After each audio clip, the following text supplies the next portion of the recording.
안녕하세요. 하루 필수 말씀 충전화 필큐티 조종환입니다. 오늘 함께 나눌 하나님 말씀은 전도서 10장 1절에서 11절까지 말씀입니다. 향수에 빠져서 죽은 파리가 향수에서 악취가 나게 하듯이 변변치 않은 적은 일 하나가 지혜를 가리고 명예를 더럽힌다 이야기합니다. 이제 향수와 지혜, 명예가 연결되는 것을 보게 되고 이 죽은 파리와 적은 일 하나가 연결되는 것을 우리가 보게 되죠. 그러니까 이 향수와 같이 있는 지혜와 명예가 이 파리 한 마리 같은 별것 아닌 것들을 통하여서 쓸모없는 것이 돼버리는 거예요. 이 파리 하나는 결국에 이제 지혜 없음, 미련함, 어리석음 이런 것들로 연결되게 될 것이고 오늘 본문을 읽는 키가 될 겁니다. 지혜로운 사람의 마음은 옳은 일 쪽으로 기울고 어리석은 사람의 마음은 그릇된 일 쪽으로 기울게 될 거예요.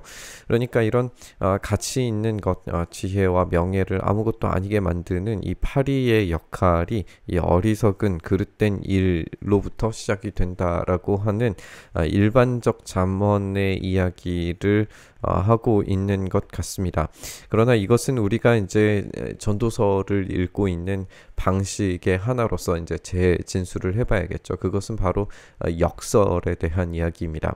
이렇게 어리석은 사람이 마음으로 이제 이 그릇된 길로 가게 돼 있는데 모든 상황에서 지혜가 오른쪽으로 가고 또 어리석은 마음으로 이 잘못된 이 황폐화되는 그런 결과를 낳게 되는 것은 아닙니다.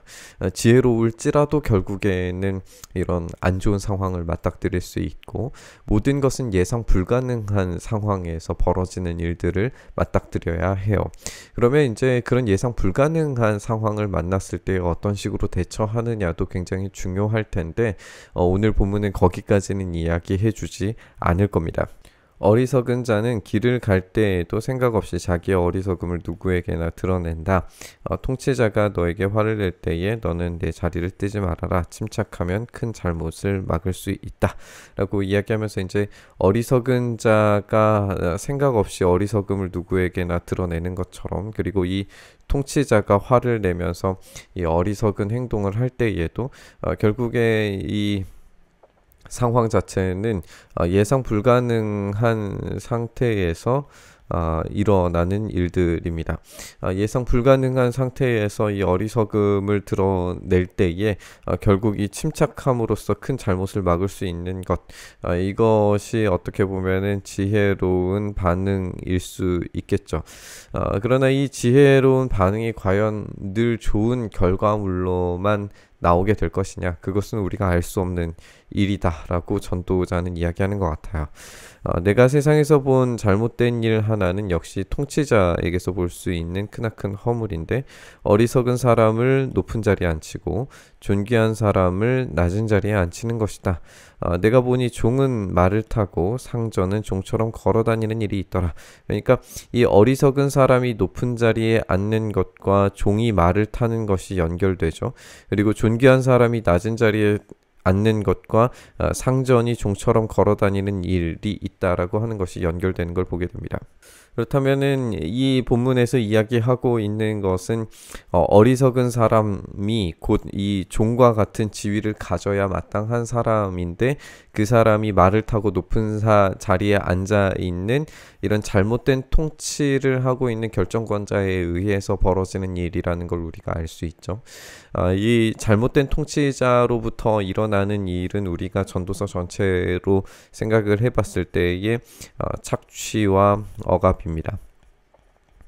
그리고 이 착취와 억압뿐만 아니라 잘못된 통치자가 그 도성을 지키려고 했을 때에 그는 도성을 제대로 지킬 능력이 없습니다. 오히려 가난하지만 지혜로운 자가 그 도성을 지켜낼 수 있는 힘과 능력이 있는 자다라고 이전의 본문들에서 이야기하는 것과 연결을 해볼 수 있겠죠. 그렇다면 이제 이 가난한 자와 지혜자, 그러나 착취하고 억압하는 무능력의 통치자가 이제 대립하고 있는 것을 보게 되는데, 이런 상황들이 우리의 세상 가운데 너무 빈번하게 일어나고 있다는 거예요. 그러니까 우리가 이제 전반적인 내용들을 다 취합해서 정리를 해보면은 알 수 있는 것처럼 이 세상은 그렇게 우리가 생각하는 이상적인 방향으로 권선징악의 형태로, 아니면은 좋은 사람이 더 잘 되고 나쁜 사람이 못 되는 방식의 어떤 그런 천편일률적인 일들이 세상 가운데 벌어지지 않는다는 거죠. 이제 이런 일들의 반복을 이야기하면서 어떤 전문가들, 그리고 일을 하고 있는 어떤 행위자들에 대한 이야기들도 덧붙이고 있는데, 구덩이를 파는 자는 거기에 빠질 수가 있고 담을 허무는 자는 뱀에게 물릴 수 있다. 이것은 이제 뭐 일반적으로 벌어질 수 있는 이야기들의 진술처럼 보이는데, 이것들이 말하고자 하는 것은 뭐냐면 어떤 행위에 있어서의 결과물이라고 하는 것을 우리가 모든 것을 다 예상할 수 없다는 거예요. 구덩이를 파는 사람은 결국에 그 구덩이의 어떤 목적과 이유, 그리고 이 구덩이라고 하는 것이 함정과 연결되어져 있는 것이라면 이 함정을 파고 있는 사람이 오히려 함정에 빠질 수 있다라고 하는 이야기가 될 수 있겠죠. 담을 허무는 자도 마찬가지의 이야기가 될 겁니다. 착취하고 빼앗는 사람의 이야기가 될 수 있을 텐데, 이런 행위의 어떤 결과물은 남을 해치려고 또는 이제 착취하려고 억압하려고 하는 행동들일 텐데, 그것이 역으로 이제 자신에게 돌아오게 되는 것을 보게 되는 거죠. 돌을 떠내는 사람은 돌에 다칠 수가 있고 나무를 패는 자는 나무에 다칠 수가 있다라고 하는 어떤 일반적인 행위의 결과를 이야기하지만, 여기에서는 이제 이 무작위를 이야기하고 있는 것처럼 보여져요. 그러니까 역설적 결과물인 거죠. 이 구덩이를 함정을 파는 사람이 함정에 빠뜨려야 되는데 그 일들을 하지 못하고 담을 허무는 자가 오히려 뱀에 물리고, 돌을 떠내는 자가 돌에 다치고 나무를 패는 자가 나무에 다치는 이런 역설적 결과물. 그러니까 결국 우리의 인생의 의도대로 되는 일은 하나도 없다라고 하는 것을 보여주는 말인 것 같아요. 도끼가 무딘데도 그 날을 갈지 않고 쓰면 힘이 더 들고, 그러나 이 지혜는 사람을 성공하도록 돕는다라고 이야기를 하고 있어요. 이제 이 지혜가 도끼와 연결되는 말이라면 이 지혜를 갈고 닦아냈을 때에야 비로소 능력을 성취를 이루어낼 수 있는 것일 텐데, 이 지혜를 갈지 않으면 힘이 더 들 거예요. 그런데 이 지혜를 그렇게 날을 갈고 쓰면 날카로운 도끼를 만들어서 성공하도록 돕는다라고 하는 진술로 이야기하는 것처럼 보여요. 그런데 이 말조차도 우리가 이제 읽고 있는 것처럼 역설적이라고 하는 거죠. 이 지혜가 성공할 수 있는 그런 도움을 줄 수 있을 것처럼 생각을 하는데, 이 지혜가 이 악인들이 사용하면은 미련한 길로 결국에는 갈 수밖에 없다는 거예요. 우리가 앞절에서 살펴본 것처럼. 그러니까 지혜를 어떤 방향으로 쓸 것인가도 굉장히 중요한 질문이 될 겁니다. 그리고 이 지혜가 이 방향성 없는 지혜를 사용함으로써 이 미련한 일로 사용하고 이것이 역설적인 결과를 가지고 온다면 이 세상의 지혜는 과연 어떤 의미가 있는가? 허무하다라고 하는 결론으로 당연히 연결될 수밖에 없습니다. 여기에서 이제 뱀을 부리지도 못하고 뱀에 물리면이라고 하는 말은 주술적 의미가 담겨져 있는 것으로 우리가 볼 수 있어요. 그래서 이 주술적 의미, 그 시대의 어떤 지혜를 나타내는 어떤 도구들일 텐데, 이 주술을 하도록 만드는 이 뱀을 부리지도 못하고 오히려 뱀에게 물리면 뱀을 부린다는 그 사람은 쓸데가 없다. 이 지혜도 결국에는 잘못된 방향성으로 사용되기 때문에 허무한 결과를 가지고 올 수밖에 없다라는 그런 이야기를 우리에게 들려주고 있는 겁니다. 우리가 이렇게 생각해 본 것처럼 이 세상에서의, 이 땅에서의 지혜가 잘못된 방향성을 가지고 어리석은 선택으로 사용된다면 결국 허무적 결과를 가지고 올 수밖에 없고, 이런 역설적인 이야기들만이 가득 차게 되는 그런 모습을 보게 됩니다. 이 왕과 통치자들의 미련한 모습을 통해서 결국 성의 파괴와 것과 그리고 황폐하게 된다라고 하는 우리 9장에서 읽었던 이야기들과도 연결을 해볼 수 있고 4장의 이야기들과도 연결을 해볼 수 있을 텐데, 이런 것들의 종합은 결국 이 지혜의 방향성이 있다라고 하는 것이고, 해 아래에서의 지혜는 한계를 가지고 있다라고 하는 진술의 반복이라고 우리가 생각을 해볼 수 있습니다. 그렇다면 우리가 또다시 이제 이런 두 가지의 길에 놓여져 있다라고 하는 생각을 하게 되는 것 같습니다.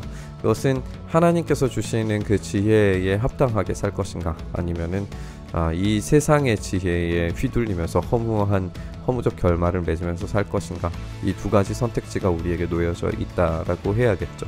그랬을 때에 우리의 선택이 하나님께서 주시는 참된 지혜, 성령님께서 주시는 그 지혜, 해 위에 계신 존재께서 우리에게 내려주시는 참된 지혜로 살아갔을 때에 우리의 인생은 알 수 없는 일들의 연속이고 이런 허무한 결과물들의 반복처럼 보이지만, 그것들을 바꾸셔서 의미 있게 그리고 성공적으로 우리의 삶을 바꾸시는 하나님의 은혜가 있다는 사실을 우리가 기억하면서 말씀 묵상했으면 좋겠습니다. 오늘 또다시 이 역설의 이야기를 받아들이면서 이 두 가지의 선택지 가운데에서 미련한 지혜가 아니라 참된 지혜, 하나님께서 우리에게 내려주시는 그 지혜를 선택할 수 있게 해달라고 기도하며 묵상의 자리로 나아갔으면 좋겠습니다. 주님, 그렇습니다. 우리의 인생이 늘 이런 이 땅에서의 허무한 지혜에 속박당하며 살아갈 때가 얼마나 많은지 모르겠습니다. 우리가 주님께서 내려주시는 그 참된 지혜에 깃대어서 주님께서 주시는 그 능력으로 오늘을 살게 하시고, 주님의 그 참되신 소망 안에서 우리의 삶이 온전함을 이루며 살아갈 수 있도록 은혜 더하여 주시옵소서. 이렇게 우리의 삶 붙들어 주시고 은혜 더하시기를 간절히 소망하며 우리 주님 예수님 이름으로 기도드리옵나이다.